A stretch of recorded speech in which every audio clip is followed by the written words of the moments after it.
And I think we're back there, Steph. A couple of tech issues. Sorry about that one, viewers. The heat getting to our technology here. We have a Sterling serve.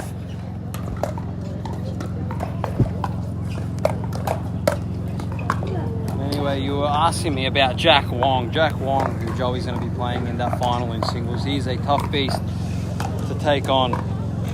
So technically sound, just makes so many balls. Played him in my first round in singles. Went down to him 11-4, 11-8. Was actually down 4-0 in that second set. Called a timeout, got back up 6-4. But he was just able to make a couple more balls than I was. He's able to really drop well when he's on defense.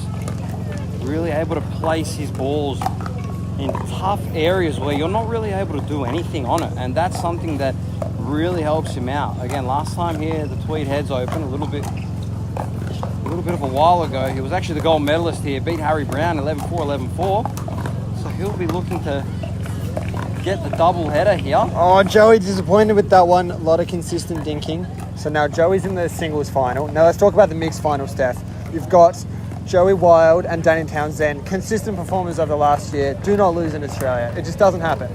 And then you've got new pairing of Rose Van Reek and George Wall, could be playing together in the men's doubles and playing against each other in the mix. Tell me about that. How does that fare playing with your potential opposition? Well, obviously it helps you out because then you know what your partner's weaknesses are. You know what he's thinking, but then it comes down to, obviously, I was watching back a while ago one of Marty Fisher's documentaries on Netflix, and he was playing Andy Roddick in a final. And when he came down, they were playing each other in a final. And Marty Fish had a couple match points, and Andy Roddick ended up winning the match. And basically the moral of the story was they played each other so much as kids that Marty Fish knew that Andy Roddick knew that he was going to serve in a specific area. There we go. That he was able to actually surprise Marty Fish, Andy Roddick did. So I think now, when they're playing against each other, Joey Wild's going to know what George Wall's going to do, and George Wall's going to know what Joey Wild's going to do. What a shot from Rob Sterling! That, you don't see that very often, ladies and gentlemen. Wow. What reflexes there to send that one back over the net. Surprise Joey Wild there. What a point that was. 7-10 now, defending for this second game. But yeah, I think it's just going to come down to knowing their opponent. Obviously, George knows what Joey's going to do. Joey knows what George's going to do. So it's just going to come down to who can play more consistently and get more balls in the court.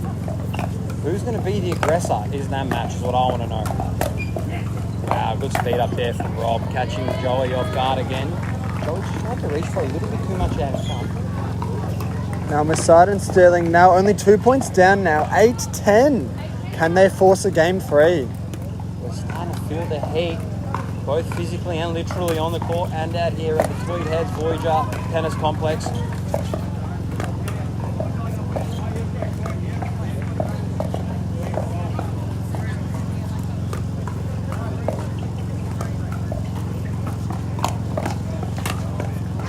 There you go. Only 1 point down now. That'll force another timeout.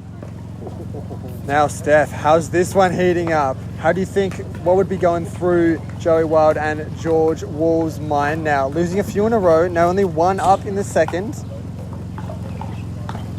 I think the timeout call here is going to suit them really well. Obviously, Vish and Rob are heating up right now. And as we know, pickleball is such a momentum game. And the fact that they're pausing them on their momentum now, when Vish and Rob go back, some of their skills are going to just cool down a little bit. They're not going to feel it as well. They can really regroup here and change up what they're doing, because at the moment, Vish and Rob are doing a great job at kind of keeping them at bay, really giving them, I should say, some aggressive things, keeping them off that kitchen line, I should say. So this will be interesting to see what Joey and George actually do. How can they combat that? Do they try and take some on the full? Do they try and get a little bit more to go towards the middle, kind of really neutralize that ball, really neutralize the threat that Vish is giving them? Because at the moment, Vish is setting Rob up really well to go for the finish. So we're going to have to see what goes on. But I think they're just going to have to try and neutralize some of these balls, because it's just going to come down to these dinks right now. These dink rallies, they're out of this world right now.